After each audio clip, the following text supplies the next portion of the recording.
बिस्मिल्लाहिर्रहमानिर्रहीम। अस्सलाम वालेकुम students, I am Faizan Ahmad. और स्टूडेंट्स, आज की वीडियो में हम स्टार्ट कर रहे हैं रिव्यू एक्सरसाइज 16 चैप्टर की। ठीक है, रिव्यू एक्सरसाइज बहुत ही सिंपल है। इसमें सिर्फ ट्रू फॉल्स हैं और कुछ एक सम्स हैं जो नेक्स्ट क्वेश्चन नंबर 2 में कहे गए हैं। ठीक है, बिल्कुल सिंपल है। अब हम इस एक्सरसाइज को इंशाल्लाह इसमें कवर करेंगे। बड़े ही ध्यान से आपने समझना है। ठीक, area which of the question 1 है, which of the following are true and which are false. हमसे पूछा गया कि बताएं कौन सी स्टेटमेंट्स ट्रू हैं और कौन सी फॉल्स हैं। ठीक है, तो चलें करते हैं इसे। फर्स्ट है, area of a figure means region enclosed by bonding lines of closed figure.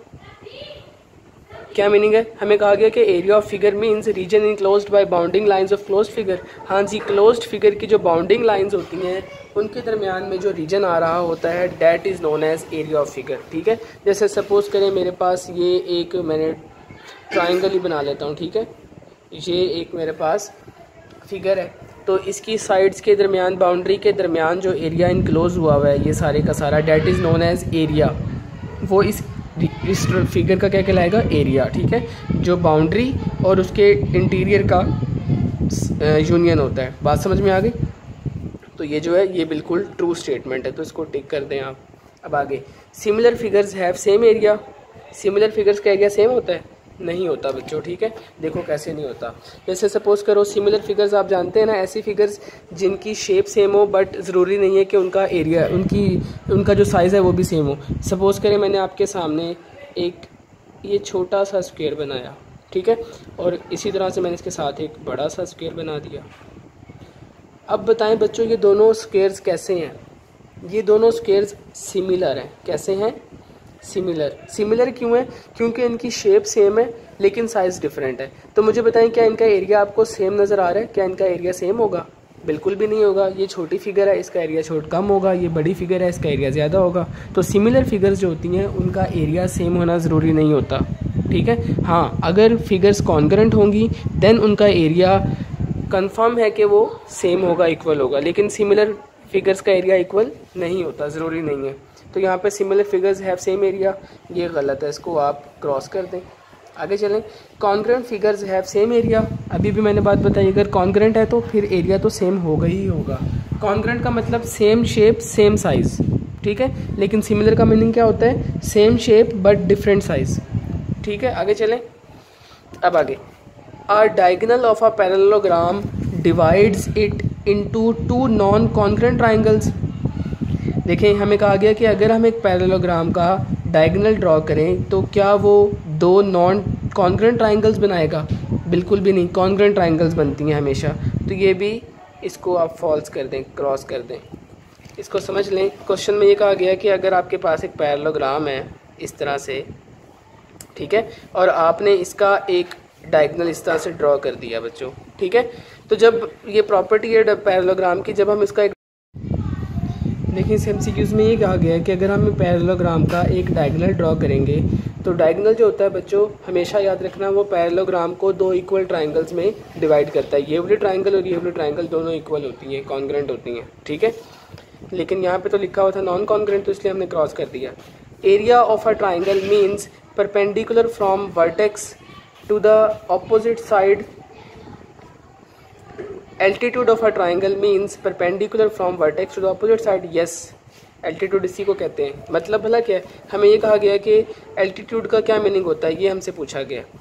altitude क्या होता है? वर्टेक्स से उसकी ऑपोजिट साइड के ऊपर परपेंडिकुलर, तो इसको हम एल्टीट्यूड बोलते हैं। तो इस सेंटेंस में भी यही कहा गया है, altitude of a triangle means perpendicular from vertex to the opposite side. Yes, तो इसलिए हमने टिक कर दिया ऐसे।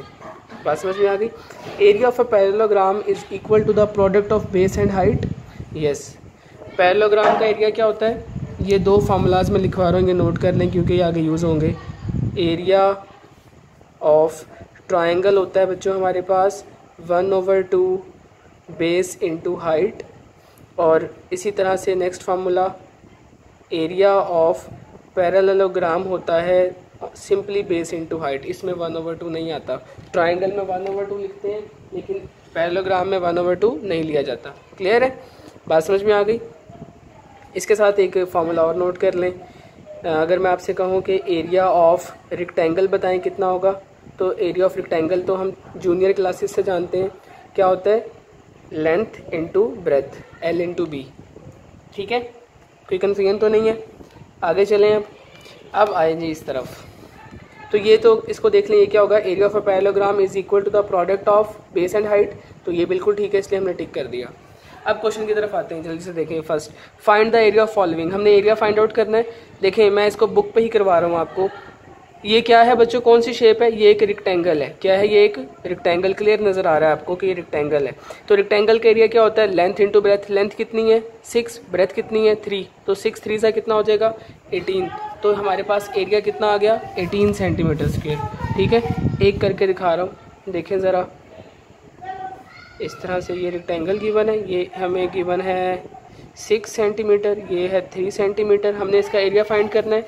तो एरिया का फॉर्मूला क्या होगा? Length into breath. लेंथ कितनी है? 6 और ब्रेथ कितनी है?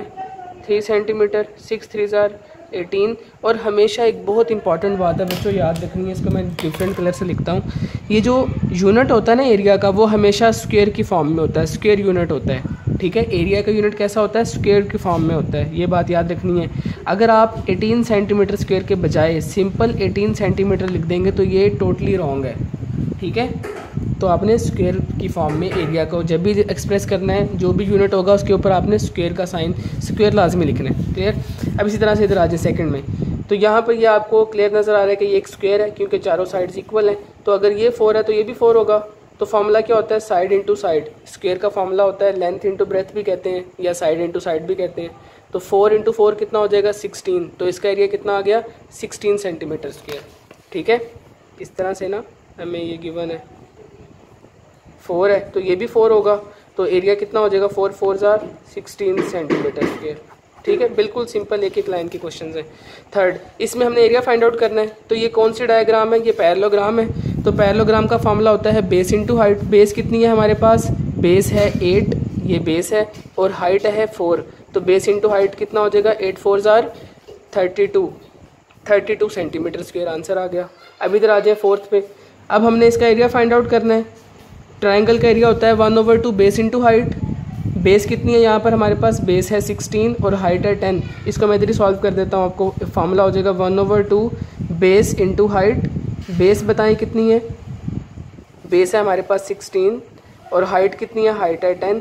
इसको सिंप्लीफाई कर लें अब आप, कितना बन जाएगा ये? 10। इसको तो आप पहले कैंसिल कर दें 10 के साथ। 2 5 और 16 5 कितना होता है? 80। तो हमारे पास फार्मूला एरिया आ गया 80 सेंटीमीटर स्क्वायर। ठीक है बच्चों, तो ये थे इसके क्वेश्चंस, ये कुछ डेफिनेशंस हैं, ये आप देख लीजिएगा। ठीक, अब ये थी इसकी रिव्यू एक्सरसाइज। ठीक है, उम्मीद है आपको इसकी समझ आई होगी। बिल्कुल सिंपल सा काम था ये। अब हम इंशाल्लाह नेक्स्ट वीडियो में इससे आगे चलेंगे। अल्लाह हाफिज़।